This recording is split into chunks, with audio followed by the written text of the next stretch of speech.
Tudo bem com vocês? Espero que sim. Hoje nós vamos dar continuidade aos estudos pela apostila. Só que o tema que vocês têm lá, nós já trabalhamos, foi o primeiro tema que nós trabalhamos esse bimestre. É a crise de 1929. Então, para que eu não me repita novamente explicando, eu vou passar para vocês um vídeo, tá? E vocês vão fazer a atividade da página 40 da apostila de vocês. Qualquer dúvida, vocês podem perguntar aos professores do grupo, da sala de vocês, que eles me passam e eu respondo, ok? Até lá, então.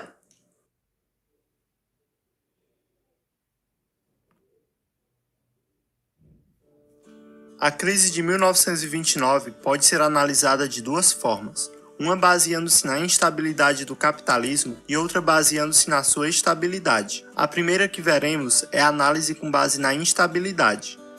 Durante a Primeira Guerra Mundial, os Estados Unidos participaram principalmente fornecendo alimentos, armas, produtos industrializados e empréstimos em dinheiro para os países da Tríplice Entente. A guerra então se tornou um evento bastante lucrativo para a economia americana, que já era uma das maiores antes do conflito. Além do mais, a guerra não ocorreu em solo americano, o que foi bastante positivo para os Estados Unidos. Somente em 1917 é que os Estados Unidos entraram efetivamente na guerra, enviando seus soldados. Com o fim da guerra, em 1918, os Estados Unidos continuaram com os empréstimos e com o fornecimento de alimentos e produtos industrializados para os países europeus, principalmente para a Alemanha, agora com a finalidade de reconstruí-los. Por conta desses acontecimentos, na década de 1920, houve um forte crescimento industrial americano e a expansão do crédito, ou seja, as pessoas podiam pegar dinheiro emprestado nos bancos com mais facilidade, para dessa forma estimular o consumismo, bastante propagado pelo American Way of Life. Diante desse cenário de otimismo econômico, teve-se a expectativa de que o crescimento fosse continuar nesse ritmo, o que ocasionou uma forte valorização das ações na Bolsa de Valores. As ações representam pequenas partes de uma empresa, a qual vende suas ações na Bolsa de Valores como forma de captar dinheiro. Por exemplo, vamos supor que uma empresa valha 100 mil dólares e suas ações custam 10 dólares. O investidor, ao comprar essa ação, estará investindo nessa empresa, melhorando seus equipamentos e trazendo novos funcionários, por exemplo. Algum tempo depois, com as melhorias que ocorreram, essa empresa agora vale 200 mil dólares. Então, a ação que antes era 10 dólares passa a ser 20 dólares, dando um lucro de 10 dólares para o investidor, caso ele venda essa ação.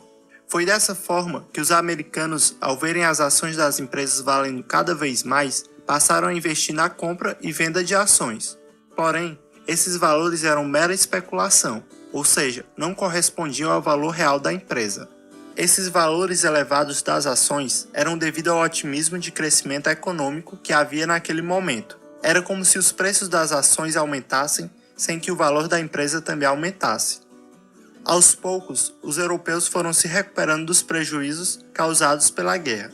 Dessa forma, diminuíram bastante os empréstimos e importações que faziam dos Estados Unidos. Mesmo assim, a produção industrial americana continuou crescendo.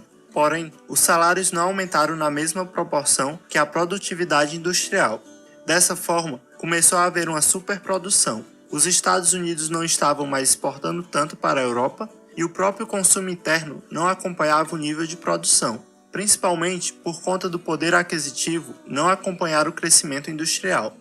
Com esse excesso de oferta, os preços diminuíram e funcionários foram demitidos. Com a diminuição dos preços, os investidores perderam a confiança no mercado, o que levou milhares deles a começar a venderem suas ações.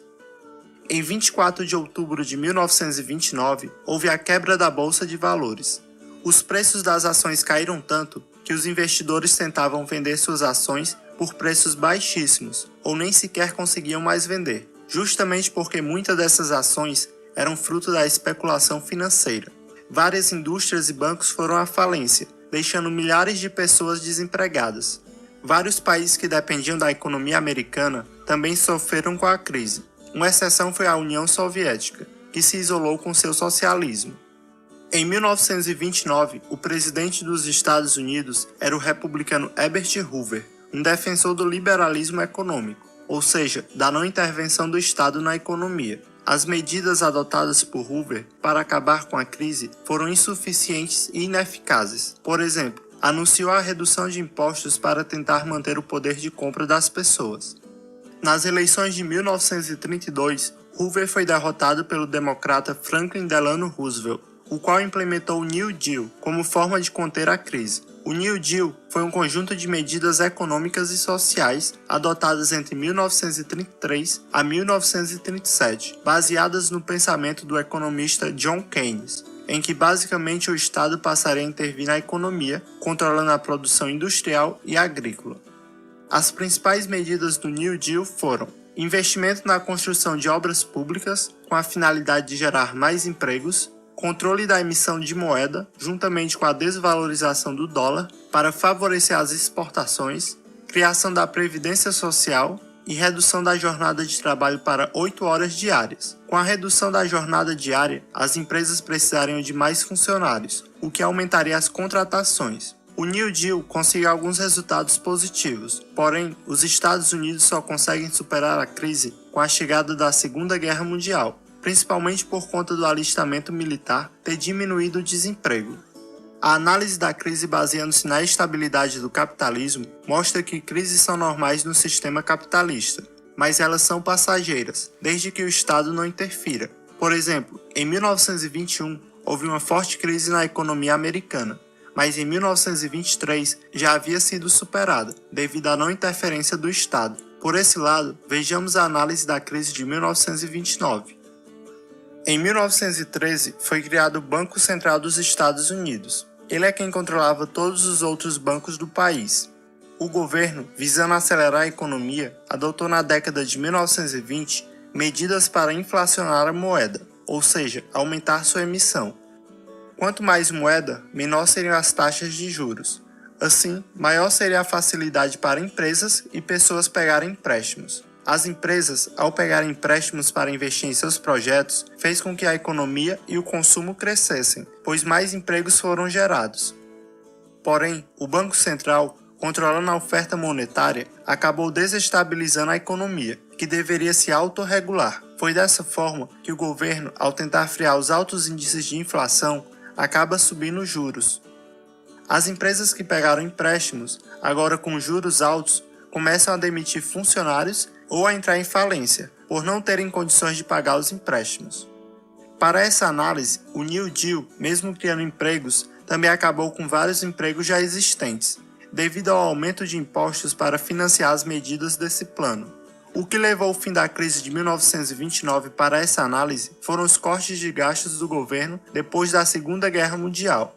De 1944 a 1948, o governo dos Estados Unidos reduziu os gastos em 72 bilhões, uma redução de 75%. Portanto, os drásticos cortes nos gastos e as ligeiras reduções de impostos foram as medidas que impulsionaram o crescimento econômico.